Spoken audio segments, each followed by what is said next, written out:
Tuan-puan mana sangka kat komuter orang nangis? Saya jumpa kat komuter hari tu, semua saya jumpa tu semua nangis. Dia tak kenal saya pun. Ada satu dua kenal, lain tak kenal pun. Apa awak buat ni? Kenapa buat macam ni? Dia pelik. Sebab biasa nak jual barang, nak apa semua. Kita tak nak jual barang, kita tak nak duit dia. Kita cuma nak kata dengan dia, kalau yang Islam jaga sembahyang. Kalau bukan Islam, saya cuma nak cakap dengan dia. Saya dah jumpa, takkan tak tegur kan. Dah jumpa, dia tanya saya kenapa. Yang kanan Cina banyak tanya soalan. Saya kata sebab saya nak beritahu yang saya sayang abang. Sampai ramai kalau Hindu saya cakap, kan Hindu nampak macam ganas kan. Tuan-tuan kata dia gila, kuat agama semua. Setiap kali setakat ni saya jumpa orang Hindu, tu tak ada cakap apa kat saya. Orang Hindu banyak terima kasih kat saya. Terima kasih. Oh, saya baru faham rupanya Islam sayang semua orang ya. Saya cakap kat dia, Islam sayang abang, saya sayang abang. Saya selalu doakan abang. Betul ke? Saya hari-hari doakan.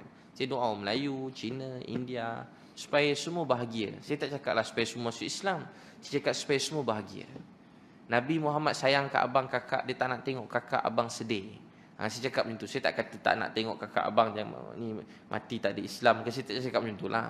Saya cakap Nabi tak nak abang bahagia. Kalau dia tanya lagi, baru saya beritahu seterusnya.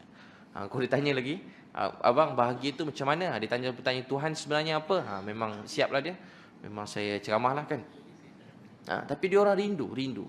Ramai orang rindukan kebaikan. Dia macam nak buat. Jumpa orang jahat baik, jumpa orang jahat baik. Dan satu hari saya akan mati, kita semua akan mati.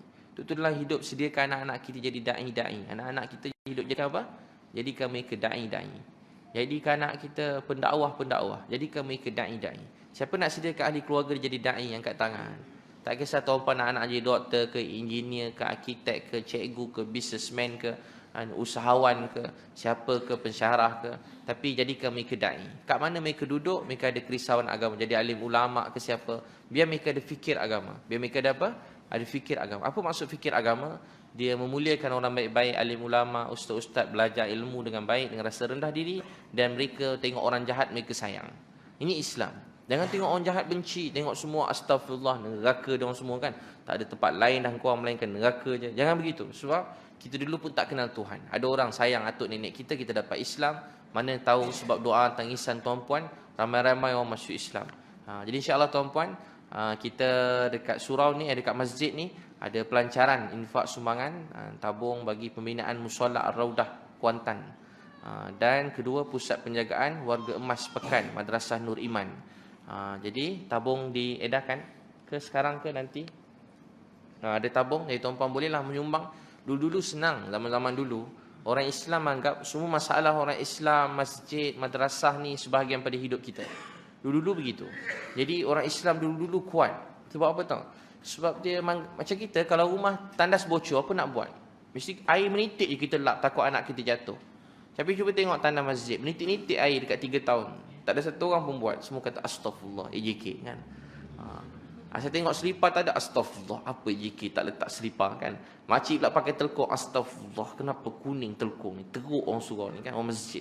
Patutnya ni kan tanggungjawab kita. Masjid ni masjid kita. Jadi tengok teruk, panggil. Kita panggil telefon ni, main datang jap, tak apa. Datang tolong repair, cabut, beritahu. Saya tolong buat ni. Okey. Ni tak selipar. Apa lagi tak kena? Nampak masjid apa lagi tak kena? Oh, kipas tu bergegar. Tu kalau jatuh, syahid. Jadi contohnya. Jadi kita tolong betulkan. Lampu terkelip-kelip. Kat 3 tahun terkelip. Tak ada orang nak tolong betulkan. Sebab semua orang bergantung satu sama orang pada orang lain. Agama kita tak terbangun. Sebab tu anak orang Islam banyak duduk kat tepi-tepi bawah-bawah jambatan. Orang Islam tak patut macam tu. Tak patut sama dengan orang lain. Tapi paling banyak bawah jambatan semua anak-anak orang Islam duduk bawah jambatan. Bawah jambatan anak-anak orang Islam. Jadi setakat pusing kat KL, tak ada satu anak Cina, India bawah jambatan tu. Tak ada. Tahu tak sebab apa? Sebab dia orang memang persatuan-persatuan dia kuat. Saya hari pusing yang paling banyak saya jumpa orang Cina, orang India. Pusing. Saya pernah duduk sebulan kat hospital Melaka. Saya berdakwah, jemaah saya tu sakit, pakcik tu. Jadi sebulan dia kena duduk hospital. Jadi saya punya sebulan tu saya jaga. Tukang ketua jemaah saya suruh tukang orang lain kat Melaka. Kami keluar kat Melaka, tukang orang lain. Dia tak nak, pakcik tu nak saya jaga dia. Meninggal. Jadi saya punya sebulan kat hospital. Saya semangat berdakwah, satu hospital tu saya dakwah. Tidur kat hospital, tidur katil sebelah. Asal ada katil kosong minta izin, dia kata, bagilah tidurlah. Tidur ramai-ramai. Pakcik tu sakit. Lama dia, jadi sepanjang sebulan tu kerja saya buat dakwah. Sepanjang saya duduk situ, tahun 99 saya ingat sampai sekarang. Semua yang khidmat tu semua sekali datang, tahu siapa dia? Semua, kalau tak Cina, India datang khidmat. Sekat tu saya pergi, tak ada lagi orang Islam datang. Seingat saya lah, memang tak ada. Syiah yang pakai baju ada salib kat baju tu. Syiah ada pakai rantai, tu yang malah melampau sikit. Pakai rantai datang, dia pakai jubah-jubah, seram kita tengok. Bukan saya seram tengok dia macam tu. Ada pakcik tua saya ingat sampai sekarang. Pakcik tu dah tak ada keluarga, dia tak datang. Dia nak bersihkan pakcik tu. Tak apa, pakcik ni ayah saya. Biar saya bersihkan dia. Saya berebut dengan dia orang. Saya kecil dulu. Dia orang nak dakwah saya dakwah dia dulu kan. Tak sempat bercakap, saya berceramah je. Masa tu saya kurang sikit akhlak, kurang sikit. Saya ceramah je. Datang je betul, saya sekolahkan tu dia orang kan. Saya berebut, saya potong kabel. Dia nak potong handphone saya buat sembahyang jemaah kat situ. Sampai saya ingat hospital Melaka. Dia orang ada macam apa? Macam sukarelawan. Bukan siapa nak sukarelawan boleh lah. Nak tolong hari Sabtu, Ahad, petang-petang lepas waktu kerja. Jadi ramai orang datang. Tak tahulah sekarang macam mana kat hospital Melaka tu. Ni cerita tahun 1999. Saya tahun 3. Sampai sekarang saya ingat. Itu buat sembahyang tarawih, sembahyang jemaah ni. Pakai orang tua-tua yang apa? Dah berumur kai-kai tu bagi duit kat saya. Suruh tolong sembahyang dia. Saya kata belum mati lagi, tak boleh tolong sembahyang. Saya boleh tolong ambil uduk je. Jadi tak payah duit ni, saya tolong ambil uduk je. Nak bagi saya duit. Tolong sembahyang, dia tengok saya sembahyang jemaah. Tolong sembahyangkan untuk saya. Sembahyang tak boleh tolong. Kan? Saya tolong ambil uduk. Saya ambilkan uduk. Ambilkan spray lah, apa semua saya buat lah. Saya pakai bedal, saya pun tak berhenti juga. Bedal tak apa berilmu juga. Tapi masa tu saya ingat, ke mana saya boleh ke jalan lah. Janji kau sembahyang je. Tengah sakit kan, janji sembahyang. Jadi saya ambil spray kau tengah terbaring, sorang-sorang. Pakcik dah sembahyang kan, dulu je kecil. Saya memang macam tu masih kecil pun. Semangat terlebih. Kena tahan dengan polis, tanya polis, dah sembahyang ke belum? Gila. Jangan marah polis-polis yang dulu kecil-kecil, dah budak. Habis semua ceramah semua sekali kan. Yang tak tahan kena kejar motor lu kecil kan, kena kejar, tak ada lesen, kena kejar. Masuk motor dalam surau kan. Sampai surau kejar polis. Saja parking bukan nak lari, nak sembahyang zuhur. Lepas zuhur boleh saman kan. Lari masuk kat tandas surau kan. Lari rasap-rasap motor kan. Dulu. Polis-polis tu kawan-kawan juga sekarang. 2-3 orang tu kawan sekarang. Jadi tuan-tuan dan puan-puan sekalian, kita tengah cerita apa dia dah hilang dah. Tak tahu cerita apa dah. Tengah cerita apa? Infak tadi. Jadi tuan-puan, jadi bila kita dulu begitu semangat ni. Jadi tuan-puan ada tabung tu isilah banyak sikit. Ada 1,000 masukkan, 2,000 masukkan, 3,000 masukkan, ada 10,000 masukkan. Kalau tak ada nombor akaun kat situ. Tuan-puan transfer je lah. Transfer. Buat begitu kan. Setiap orang niat bantu mana-mana orang. Niat secara tetap kalau boleh kan. Bulan-bulan bagi. Bukan madrasah saya kat sini Jadi tuan-puan bagi begitu. Sebab apa tahu? Memang perlu begitu. Saya baru ni jumpa budak kat Kedah. Kat utara, saya buat dakwah. Masa tu kat sana lah sebulan lebih. Kampung asli, tiba-tiba sampai kat air panas tu ada seorang budak darjah 5 jual burger. Dijual burger. Dalam burger dia tu, dia rapat dengan saya, dia cakap dengan saya kasar. Dalam burger tu ada dadah. Dia baik dengan saya, dia cerita dia dadah. Lepas tu bila saya dah habis nak balik kan, jemaah kami nak tinggalkan tempat tu, dia kejar saya. Ustaz, abang, nak balik dah? Macam tu je. Tu dia lari, dia nangis. Dah kenapa pula budak ni? Putus cinta ke apa budak ni? Budak kecil-kecil macam tu. Dia jadi sayang kat kita. Walaupun dia kadang-kadang jadi sayang. Darjah 5. Saya kejar dia. Kau nak ikut aku balik KL ke? Bang, saya nak ikut abang balik KL. Takkanlah kau duduk rumah aku pula. Macam mana mak ayah dia bercerai, dia duduk dengan nenek dia. Nenek dia pun tak suka dia sangat. Sebab dia jahat. Siapa suka pula jahat kan? Dalam mak opak dia jahat. Tinggalkan dia kat nenek dia. Jadi saya jumpa nenek dia, saya kata kau duduk rumah aku tak boleh. Duduk madrasah boleh. Nak belajar agama ke kau nak belajar, kau nak sekolah biasa ke nak belajar agama? Nak masuk asrama sekolah biasa ke belajar agama? Kau minat tak apa-apa Quran?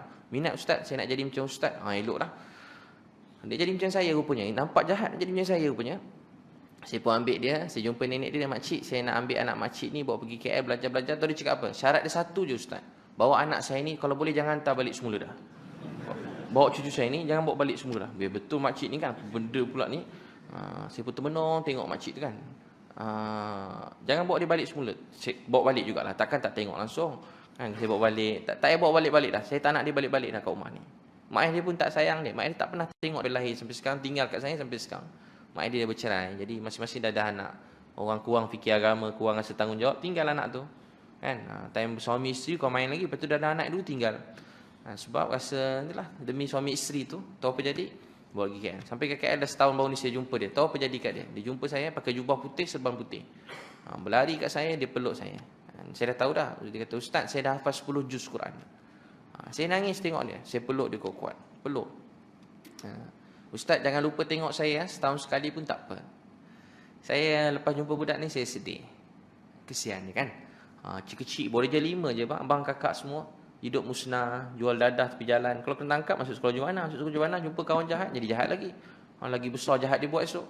Sampai besar. Saya ada jumpa, bawa ni pergi berdakwah, 2 orang ikut saya. Seorang mata terkeluar, seorang kepala berparut. Sama-sama sekolah juana, habis sekolah juana, sama-sama buat rompakan bersenjata. Elok. Dia buat rompakan senjata, langgar pokok, dia ikut saya kat Kedah berdakwah.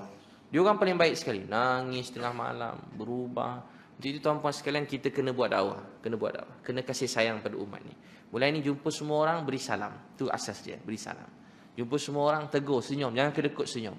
Orang tak senyum balik tak apa, itulah dakwah kita. Siapa nak buat contoh angkat tangan, salam, senyum pada semua orang. Tak apa, orang rendahkan kita pun tak apa, tak penting pun nama ni kan. Tak ada apa pun, nak buat apa nama ni, esok tiba-tiba nak hina juga. Allah nak hina kita, hina. Orang nak jadi malu kita, nak jadi aib. Kita orang biasa je.